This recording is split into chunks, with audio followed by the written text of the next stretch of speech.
Retraités, chômeurs, chefs d'entreprise, artisans, patrons de bar ou pharmaciennes, difficile de trouver des satisfaits de la politique de François Hollande. Pour Claude, retraité, le problème originel, c'est le manque de clarté entre les annonces, les contre-annonces et les actes. Il a fait du projet en zigzag, parce que c'est quelqu'un qui a des qualités d'adaptation, on va dire, de souplesse, etc. reconnues. Seulement, on ne peut pas avoir un projet en zigzag quand on a une équipe qui suit derrière, parce que l'équipe, au premier virage, est larguée dans le fossé. De remaniement et demi après son élection, François Hollande est aussi jugé sur l'emploi et la capacité d'un gouvernement de créer des emplois décents. Avec 40 ans de métier, ça va être le SMIC. Alors, je veux bien prendre le SMIC, mais quand j'avais 20 ans, mais plus maintenant. Et puis, qu'est-ce que je dis de plus? Parce que si on dit après, ça va être...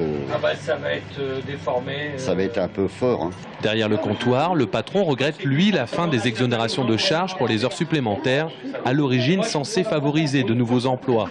On va dire, il y a 1 an et demi, 2 ans, j'avais 2 serveuses, maintenant j'en ai plus qu'une. Et j'ai toujours le même chiffre d'affaires.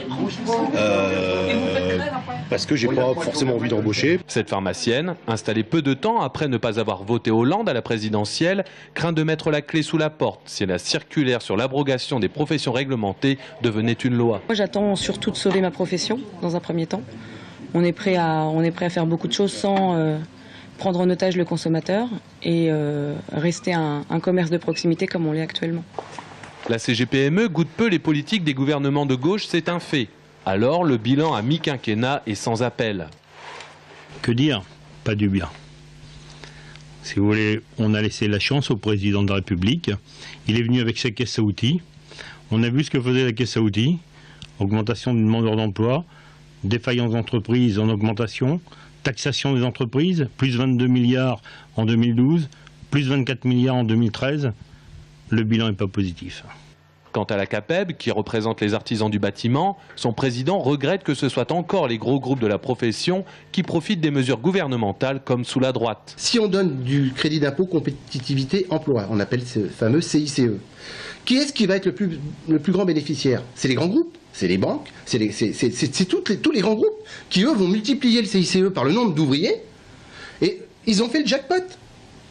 Vous prenez un artisan seul avec un ouvrier, si on lui donne 7 à 800 euros par prime, par ouvrier, et qu'on lui enlève dans le même temps 5% de sa TVA, eh ben moi j'ai fait le calcul, on perd pour un ouvrier, un artisan seul, il va perdre entre 1500 et 3000 euros par an. Est-ce que vous trouvez que c'est normal? Le président de la République a maintenant 3 petites années par ses actes pour retrouver un sentiment perdu chez nos interlocuteurs du jour, la confiance.